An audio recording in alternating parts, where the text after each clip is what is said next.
Hello everybody! In today's video we're going to try to understand how the European Union tried to point out the communists and the Nazis as being the only responsible of World War II. And by doing that, by consequence, defining liberal capitalism as the only possible political system.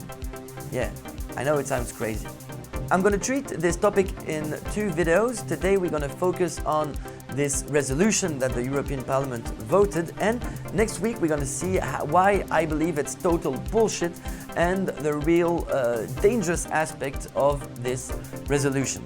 I got interested into this topic because I'm doing all the paperwork now to try to have a resident permit here in Belgium, so I thought that if I wanted to be a good European citizen, I should get interested into the European identity, whatever that means. So I did a few research and I found this resolution, Importance of European Remembrance for the Future of Europe. Cool, I thought. It's a kind of definition of where Europe should lead to. So this resolution points out the darkest aspects of the modern history of Europe, which is World War II, and to see how to avoid reproducing them in the future. Well, as the title says, Importance of European Remembrance for the Future of Europe. How to have common values. How to avoid reproducing atrocities of World War II. And I think it's really important. Indeed, we're now seeing in Europe the rise of nationalism, of xenophobia, of homophobia, of the hate towards migrants. So this resolution was voted on the 19th of September 2019. Whereas 8 years ago, on the 23rd of August 1939, the Communist Soviet Union and the Nazi Germany signed a treaty of non-aggression known as the Molotov-Ribbentrop Pact, and its secret protocols divided Europe and the territories of independent states between the two totalitarian regimes and grouping them into spheres of interest, which paved the way of the outbreak of the Second World War. The beginning of World War II. So to avoid such a history reproducing itself, the European Parliament condemned historical revisionist and the glorification of Nazi collaborators in some of the EU member states, is deeply concerned about the increasing acceptance of radical ideology and the revision of fascism, racism, xenophobia and other forms of intolerance in the European Union.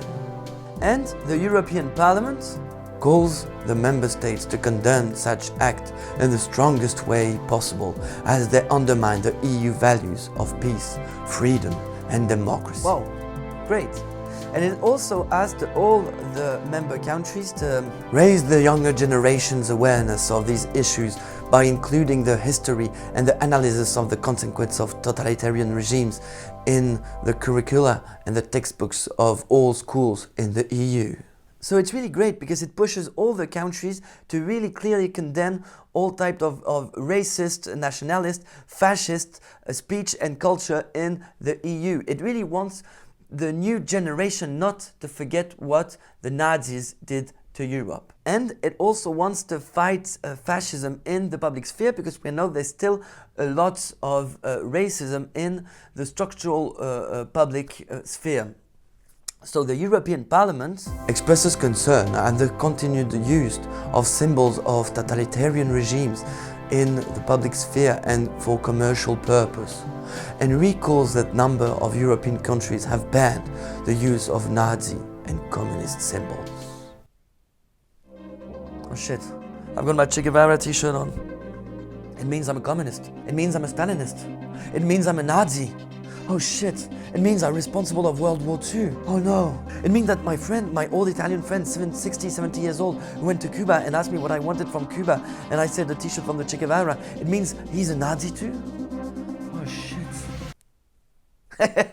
No, come on, this resolution is total bullshit. I mean, there's interesting parts in it, but it's mainly written just to serve the European Union agenda. I'll try to explain to you all this in next week's video, because it's really, I mean, it's really horrible. It mixes up historical facts. It's trying to whitewash responsibility of European countries in World War II. I mean, it's a real catastrophe. I'm really against this this thing.